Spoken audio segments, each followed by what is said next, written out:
देवी सज्जनों नमस्कार, जय हिंद। मैं doctor TC. Rao soldier boy channel पे एक बार फिर आपका स्वागत करता हूं। दोस्तों, हम गुरुग्राम में रहते हैं, हम गुरुग्राम वासी हैं। गुरुग्राम द्रोणाचार्य की धरती और अहीरों की वीर परंपरा पे हम बात करेंगे। दोस्तों यदुवंशी भूमि पर जब शर्म ने विश्वास से हाथ मिलाया तो गुरुग्राम ने इतिहास से भविष्य तक की उड़ान भरी। यह मिट्टी भी सौपन पहचानती है और परिश्रम को समृद्धि में बदल देती है। दोस्तों, गुरु द्रोणाचार्य की नगरी में जन्मा अनुशासन यदुवंशी संस्कारों से बन गया विकास का शस्त्र। गुरुग्राम ने दिखा दिया दुनिया को कि ज्ञान और धन एक साथ पनप सकते हैं और यहाँ पे संभव हुआ है। ये केवल एक शहर की कहानी नहीं है, ये उस भूमि की गाथा है जहाँ शिक्षा, शौर्य, बलिदान एक साथ जन्मे। आज जिसे हम गुरुग्राम कहते हैं, वह प्राचीन काल में द्रोणाचार्य नगरी के नाम से जानी जाती थी।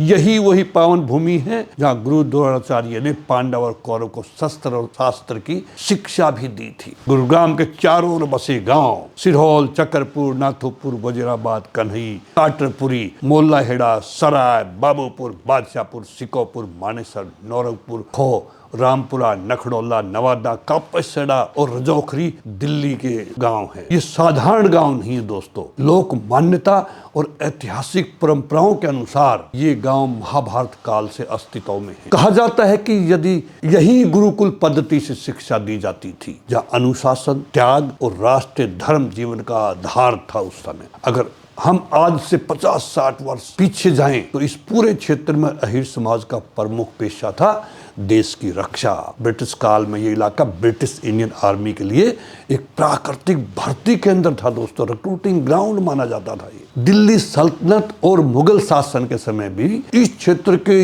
युवक शाही सेनाओं में भर्ती होते थे, क्योंकि उनमें था शारीरिक बल, अनुशासन, युद्ध कौशल और वर्दी उनके लिए केवल नौकरी नहीं थी बल्कि सम्मान और स्वाभिमान था। 1857 की क्रांति में इसी क्षेत्र के वीरों ने राव तुलाराम के नेतृत्व में नरसिंहपुर के ऐतिहासिक लड़ाई लड़ी थी। यहाँ से भर्ती करके कितने लोग गए थे वॉलंटियर होकर के। दोस्तों, प्लासी, पानीपत की सभी लड़ाइयों से लेकर अंग्रेजों के विरुद्ध सशस्त्र संघर्ष इस भूमि के सपूत हर मोर्चे पर डटे रहे। द्वितीय विश्व युद्ध के दौरान कई युवाओं ने नेताजी सुभाष चंद्र बोस से प्रेरित होकर आजाद हिंद फौज ज्वाइन की। यह क्षेत्र स्वतंत्रता की लड़ाई में एक सैनिक भट्टी बन चुका था, जिसे क्रूसिबल ऑफ सोल्जर्स कहते हैं। दोस्त, प्रथम और द्वितीय विश्व युद्ध में इन दोनों महायुद्धों में गुरुग्राम और आसपास के अहीर गांवों से हजारों जवानों ने हिस्सा लिया। इन गांवों में शायद ही कोई घर होगा जहां से सैनिक भर्ती न हुआ हो या किसी ने बलिदान न दिया हो। इसलिए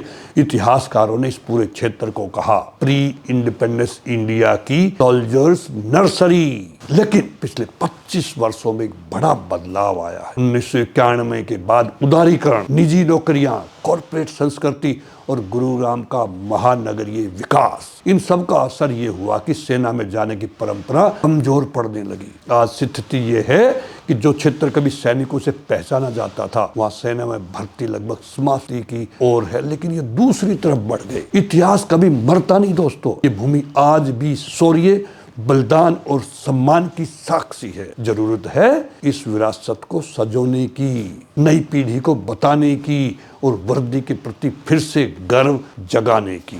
गुरुग्राम केवल IT हब या कॉर्पोरेट सिटी नहीं है, यह गुरु द्रोणाचार्य की शिक्षा भूमि और अहीरों की वीर परंपरा की अमर धरोहर है। जब भी आप गुरुग्राम का नाम लें दोस्तों, तो ये याद रखिए, ये वह धरती है जहाँ शिक्षा और शौर्य एक साथ पले बढ़े। यदुवंशी भूमि पर खड़ा गुरुग्राम इतिहास से भविष्य तक का पुल है। जहाँ संस्कार मजबूत हो, वहाँ समृद्धि स्वयं रास्ता खोज लेती है। गुरुग्राम केवल मिलेनियम सिटी नहीं, यदुवंशी आत्मा का विस्तार है। दोस्तों, यहाँ विकास जीवन से नहीं, चरित्र से उठता है। जय हिंद। वीरों की इस धरती को मैं नमन करता हूँ।